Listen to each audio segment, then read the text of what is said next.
Épisode 7 de notre analyse sur le marché des cartes Yu-Gi-Oh! Aujourd'hui, on va attaquer Magician Force, on va voir ensemble le potentiel du set, l'indice de croissance, les opportunités, les top hitters, les flops aussi du set, et évidemment tout parcourir ensemble pour voir s'il y en a des opportunités à saisir. Pour ceux qui prennent en route, comme toujours, cette série de vidéos, je vous encourage vraiment à regarder l'épisode 1 qui va vous expliquer tous les petits chiffres qu'on voit jusqu'ici et que vous ne soyez donc pas perdus sur ce que je vais expliquer juste après. Et pour ceux qui suivent la série depuis le début, c'est parti, on y va sur Magicien Force, un des plus gros sets de l'histoire de Yu-Gi-Oh! Donc je suis assez impatient de le découvrir avec vous parce que je n'ai pas fait l'analyse en amont, hein, je le fais avec vous au passage. Donc c'est parti, on y va. 3, 2, 1, let's go!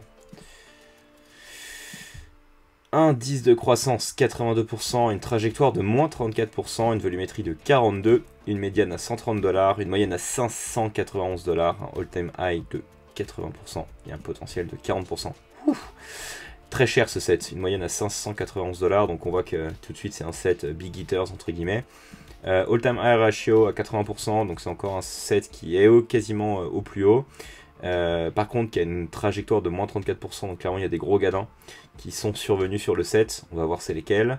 Indice de croissance de 82%, donc ça c'est très bon, ça veut dire que c'est quand même un set qui est en pleine croissance. Potentiel de 40%, bon, on est loin du potentiel sur Pharaonic Guardian, ce qui est logique, hein, c'est un set qui est tellement stacké, qui a déjà voilà, le marché qui a commencé à se structurer, mais il y a quand même du potentiel. Et 80% de all-time high, c'est-à-dire que quand même 8 cartes sur 10 atteignent leur plus haut encore aujourd'hui. Après, faire quand même tout petit peu attention avec ce ratio, parce que comme il y a beaucoup de nouvelles entrées, forcément elles atteignent les plus hauts tout de suite. Donc ce sera des chiffres de toute façon qui vont être amenés à se tasser en fait dans les prochains mois. Ce sera intéressant de voir ça tous ensemble dans les mois à venir. Alors, regardons un petit peu les top performers du set. Bon, Dark Paladin, Dark Magician Girl, Dark Magician Girl, Dark Paladin, Alternative Arts. Pour ceux qui ne le savent pas, alors il faudrait voir lequel est lequel. En gros, Dark Paladin, il avait deux artworks en fait à la sortie de Magicien Force. Il y en avait un qui était erroné et donc on pouvait le refaire. On pouvait avoir en fait l'alternative art que en envoyant la carte à Konami pour récupérer le vrai. Et je pense que ouais, quand je vois les prix. Je pense que l'alternative art, donc c'est celui où en fait le Dark Paladin est comme ça avec son sceptre là. Et celui-ci c'est l'alternative art entre guillemets, mais qui est devenu l'artwork officiel. C'est celui du Duelist Pack Yugi où du coup il est en mode d'attaque, etc.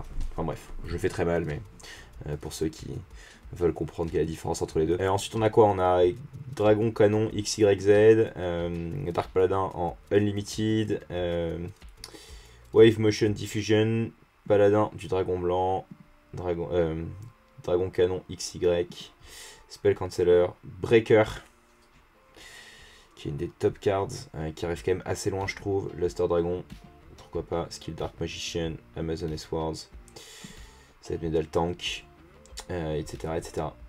Ok, bon, pas de surprise sur les top hitters. Maintenant sur les gros gadins, Dark Paladin, waouh, 12 000 $, 12 000 $ en all-time high, moins 60%. Ouais, mais les arbres montent pas au ciel, les gars. Dans le sens où 12 000 $, si on va voir dans tout l'historique qui est de 12 000 $, bah, pas grand monde. Hein. Je crois qu'il n'y a que sur Blue Eyes, on a des cartes qui vont à plus de 12 000 $. N'importe quoi. All-time high, ouais, Dark Magician. En fait, voilà. Le gars qui a payé Dark Paladin 12 000 $, en fait, il a pensé que Dark Paladin en First Edition coûtait plus que Dark Magician en First Edition, ou que Red Eyes Black Dragon en First Edition. Enfin bref, voilà. Il y a des gars, hein, ils ont de l'argent à perdre. Clairement, ça a été complètement surévalué. Dark Magician Girl, 9 000 $. En New Unlimited. Pareil. la personne qui paye 9000 dollars en Unlimited alors que Red Eyes, Black Dragon et Dark Magician sont en First Edition sont en 11 000 dollars, le mec est claqué quoi. Et du coup, bah voilà, gros gadin, moins 69%. Bon, du coup, en fait, c'est ces deux gros. En fait, il y a eu deux malades qui ont acheté les cartes ultra chères, qui ont pensé que les arbres grimpaient au ciel. Ça fait partie de la trajectoire du coup qui est à moins 34% versus les all-time high. Bon, clairement, c'est des gars qui ont fait n'importe quoi, je pense. Mais du coup, là, je pense qu'on a les prix de rééquilibrage qui me semblent beaucoup plus sensés. Je pense que, ouais, effectivement, Dark Magician, 9000 dollars en all-time high, c'est très élevé. On est quasiment au plafond de Dark Magician et Red Eyes Black Dragon. Je pense qu'elle est vraiment un tout petit peu surévaluée, celle-ci.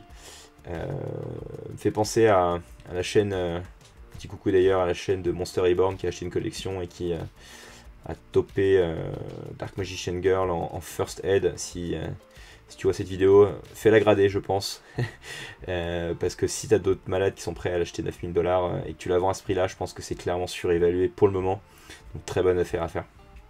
Voilà, petit clin d'œil à Monster Reborn. Sinon, qu'est-ce qu'on va voir d'autre? Pour moi, l'alternative art, il est tellement beaucoup plus rare que le vrai art qui en fait est l'alternative art. Clairement, bon, on voit qu'il vient d'être vendu.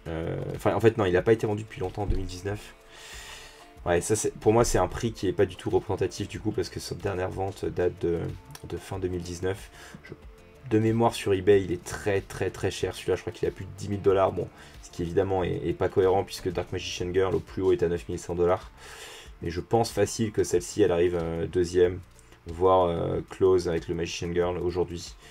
En tout cas, je la pricerai à 6-7 000 dollars. Donc si vous l'avez moins cher, les gars, allez-y. Si je vous ai pas piqué la place avant. Sinon, qu'est-ce qu'on a comme gadin? Dark Paladin Unlimited, évidemment. Toujours pareil, hein, les top hitters, il y a vraiment une tendance quand même sur tous les sets là. Toutes les top hitters en Unlimited, ils prennent des gros gadins là en mois de juin. Donc faites très attention les gars. Wave Motion Diffusion, pareil, moins 63%, c'est extrêmement violent. Hein.